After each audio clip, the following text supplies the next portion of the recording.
ba ay nakatatanggap ng message na mula sa nagpapakilalang kapatid na humihingi ng tulong? O di kaya'y pakilala niya na sila'y servant, AP o KNP? Mag-verify muna upang makapag-ingat. Mas mainam po na makipag-ugnayan tayo sa mga servants o para mas maiayos po. Ba, meron kayong may gusto kayong tulungan, verify niyo po. Halimbawa kasi may mga kapatid naman ganun pagka merong lalapit sa kanila, bukas palad naman ng mga kapatid para maisaayos po natin yung mga ganyan, mga kapatid. Halimbawa, merong lalapit sa inyo, humihingi ng tulong o kung ano pa man, i-forward nyo po. Send nyo sa amin ang pangalan, set nyo sa amin yung kung ano yung mga detalye para nakakapag-gather po tayo ng information. Send nyo yung lokal nyo, division nyo, yung contact number nyo para ma-check namin, ma-verify namin o dun sa listahan, ito nga ba taga-lokal ng ganyan o matanong namin yung servant nun. Ito ba, ano ba to? Talaga ba tong, meron pong verification, mga kapatid. Kasi nga po, meron pong mga scammer. Hindi naman yun dahil sa ayaw nating tumulong o kaya parang nag-iisip ka ng masama sa kapwa-tao. Hindi po. Ang sa atin, alam natin ang ating mga budhi na tinuturuan tayo magkaroon ng malinis na budhi sa kapwa at sa kapatid. Pero may realidad naman po na dapat nating mapag-ingatan. At meron naman pong paraan para po naman tayo po ay para naman tayo makapag-ingat. Hindi po naman natin, pwede naman po nating magawa yun. Hindi naman po mabigat siguro na, hindi naman mabigat po na bagay na magawa natin na padaanin po natin doon sa tamang proseso para maiwasan po natin yung mga pangloloko. Umaasa po kami, mga kapatid, na nauunawaan po ninyo ang ibig nating sabihin, mga kapatid. Ang mga paalalang ito ay bahagi pa rin ng ating pag-iibigan sa isa't isa sa MCGI.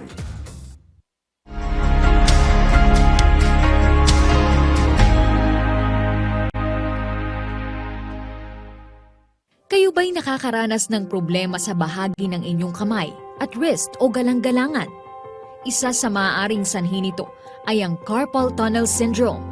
Ang carpal tunnel syndrome ay nararanasan kapag ang isa sa malalaking ugat sa ating kamay na tinatawag na median nerve ay nakompress o nasiksik na nagbibigay pressure dito. Dahil dito, nararamdaman ang pamamanhid, tingling sensation at pananakit ng kamay at mga daliri. Maraming mga sanhi ng pagkakaroon ng carpal tunnel syndrome. Kabilang narito ang wrist o arm injury. Mga aktibidad na may paulit-ulit na paggamit ng wrist at kamay. Rheumatoid arthritis. May cyst o tumor sa carpal tunnel. Abnormal na paglaki ng kamay o acromegaly at iba pa. Mas mataas ang risk ng pagkakaroon ng carpal tunnel syndrome sa mga overweight. Buntis. Mga babaeng edad 40 hanggang 60. Kung paulit-ulit na tinitiklop ang wrist o humahawak ng mahigpit. Kung may arthritis. At kung may family history ng carpal tunnel syndrome. Kabilang sa mga sintomas ng carpal tunnel syndrome, ang pananakit ng mga daliri, kamay at braso, namamanhid na kamay, tingling sensation o tila tinutusok ng karayom, at nanghihinang hinlalaki o hirap sa paghawak. Ang mga sintomas na ito ay kadalasang mas malala kung maranasan sa gabi. Upang makumpirma kung ikaw ay may carpal tunnel syndrome, aalamin ng doktor ang mga sintomas na iyong nararamdaman, kasama ang iba't ibang tests, gaya ng electrophysiological at physical tests. Maaari rin itong mag-request ng blood tests upang matignan kung may iba pang kaugnay na kondisyong medikal. Ang gamutan para sa carpal tunnel syndrome ay depende sa sanhi nito.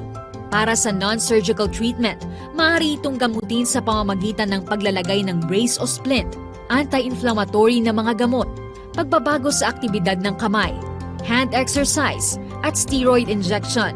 Sakaling hindi magagamot ng non-surgical treatment, pwedeng irekomenda ng doktor ang operasyon. Maaaring umabot ng hanggang 1 buwan pagkatapos ng operasyon bago makabalik sa normal na aktibidad ang kamay. Bagaman walang tiyak na strategy upang maiwasan ng carpal tunnel syndrome, makatutulong ang pagbabawas ng stress o puwersa sa kamay at wrist kung gumagawa. Ilan sa mga paraan upang magawa ito ay ang pag-relax ng paghawak, paminsan-minsang stretching at bending ng kamay at wrist, pananatili ng relaxed position ng kamay, at pananatiling mainit ng mga kamay. Sa mga kapatid na gustong magpakonsulta sa doktor, tumawag lamang sa ating MCGI Digital Clinic. Salamat po sa Diyos!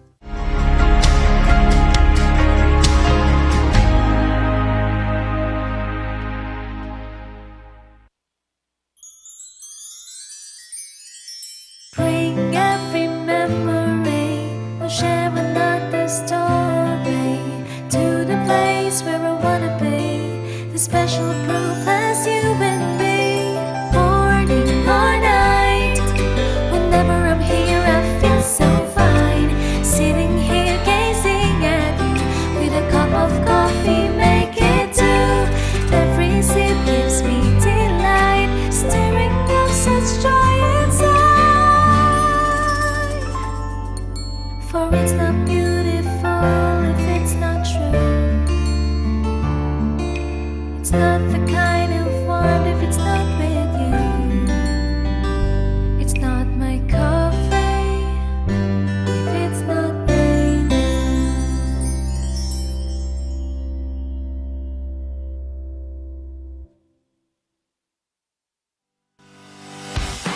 You don't need to spend a lot of money to book a best place perfect for your event. Best House of Chicken offers a wide reception for any kind of your celebration. Maybe a birthday party,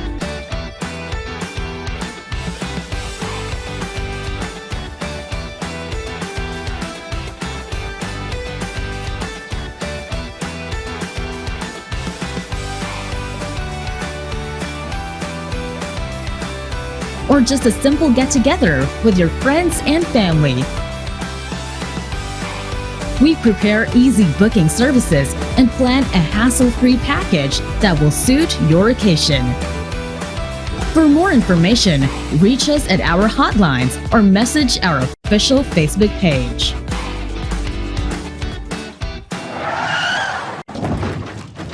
Banggaan? Naku, problema nga yan. Pero sa madiskarte, sa aksidente ay kampante. Hello, Wiseman Insurance Agency. How may I help you? Mag-avail na ng compulsory third-party liability insurance, comprehensive insurance, personal accident insurance, at marami pang iba. Ang Wiseman Insurance Agency ay accredited sa lahat ng LTO branches nationwide. Kaya sabi ko sa'yo bro, mag-Wiseman Insurance ka na. Abot kayang protection sa anumang sitwasyon. Wiseman Insurance Agency, your intelligent choice. Maaaring tumawag sa aming hotlines o kaya'y bumisita sa aming website at official Facebook page.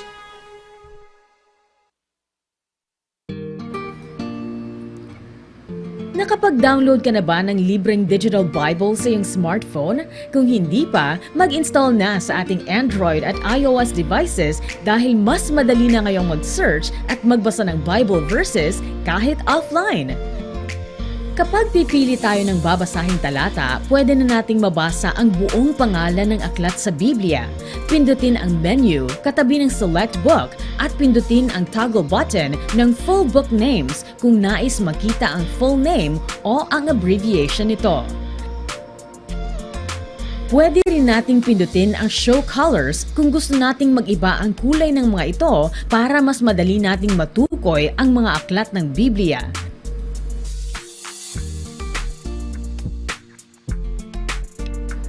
Para mas madali at mas mabilis, pwede na rin nating i-type sa search bar ang book, chapter at verse number para makita agad ang hinahanap na talata. Kung gusto naman nating balikan ang mga talatang nabasa na natin, piliin lang ang Bible verse sa recently viewed kung saan makikita ang verse history. Mas madali na nating maitutuloy ang araw-araw na pagbabasa ng mga kasunod na talata. Mas madali na rin ang pagpapalit ng Bible translation. Pindutin lang ang button na nasa kaliwang bahagi sa ibaba ng screen para makapili ng Bible translations. Makikita rin kung anong wika ang mga ito at ang ilang mga detalye tungkol dito. Bukod sa mas maraming Bible verses na mababasa sa iba't ibang translations, matututo na rin tayo ng biblical facts at trivia. Pindutin lang ang icon na ito para makita ang Discover page. Mababasa na natin dito ang articles tungkol sa siyensya, kalusugan at marami pang iba. Mas madali na nating mahihikayat ang ating mga kapwa na magbasa ng Digital Bible ngayong may batayan na tayo sa pagiging totoo ng Biblia. Pumunta lang sa Google Play Store o Apple App Store at hanapin ang Digital Bible para mag-install o mag-update ng app. Para sa ating feedback, suggestions at mga tanong, mag-send lamang ng email sa digitalbible@mcgi.org. Digital Bible. It's easy, fast, and simple. Free Bible reading made accessible.